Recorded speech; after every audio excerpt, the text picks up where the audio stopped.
Finally megastar Shakib Khan এবং কি ধর্ষণা মানিকের অন্তরাত্মার মুভির অফিসিয়াল আরো একটা রোমান্টিক গান চলে এসে গেল। তো এই গানটার নাম হলো ভাই রাখি যতনে সারা দিন। এই গানটা আমার কাছে পার্সোনালি কেমন লাগছে সেটাই বলবো এই ভিডিওতে। তো হয়ে গেছে আমি সফর মেগাস্টার শাকিব খানের অন্তরাত্মা সিনেমাটা ভাই আজকে থেকে 4 বছর আগে শুটিং কমপ্লিট হয়ে গেছে। তো শুটিং কমপ্লিট হওয়ার পরে করোনা আসলো, তো করোনার কারণে ভাই এই সিনেমাটা রিলিজ দেওয়া হয় না।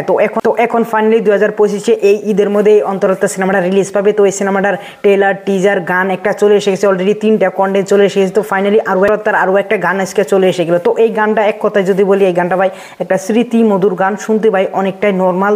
তোমরা যদি সাইলেন্টলি এই গানটা শোনো ধীরে ধীরে, তোমাদের কাছে এই গানটা অনেকটাই ভালো লাগবে। তো এই গানটা একটা স্মৃতি মধুর গান। তো এই গানটা শুনতে ভাই অনেকটাই কানে শান্তি পাচ্ছে এবং কি তোমাদের মনেও শান্তি পাবে, এরকম একটা গান হয়েছে গানটা। তো এই গানটা আমার কাছে অনেকটাই ভালো লাগছে। আর এখানে যদি মেগাস্টার শাকিব খানের কথা বলি এবং কি ধর্ষণা বানিকের কথা বলি, তো মেগাস্টার শাকিব খান ভাই এখানেও অনেকটাই সুন্দর দেখা যাচ্ছে। তো যেগুলো লোকেশন দেখানো হয়েছে, তো লোকেশনটা বেশিরভাগ ঘরের মধ্যে দেখানো হয়েছে। তো লোকেশনটা অতটাও আমার কাছে আউটস্ট্যান্ডিং লাগে না যেরকম আমার কাছে।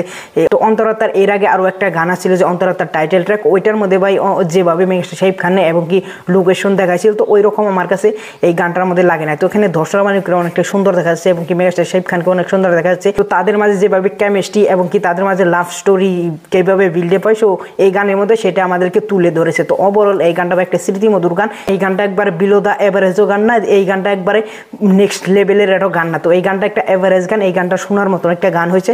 তো ওভারঅল এই ছিল আমার অন্তরাত্মার রাখে যতনে সারাদিন গানটা নিয়ে। তো তোমাদের কি মতামত প্লিজ তোমরা কমেন্টে বলে যাও তোমাদের কাছে এই গানটা কেমন লেগেছে, কি মেগাস্টার শাকিব খানকে এখানে দেখতে কেমন হয়েছে অবশ্যই বলে যাবে। যদি আমার এই ভিডিওটা ভালো লাগে অবশ্যই একটা লাইক করবে, চ্যানেলটা সাবস্ক্রাইব করো। Thanks for watching, by.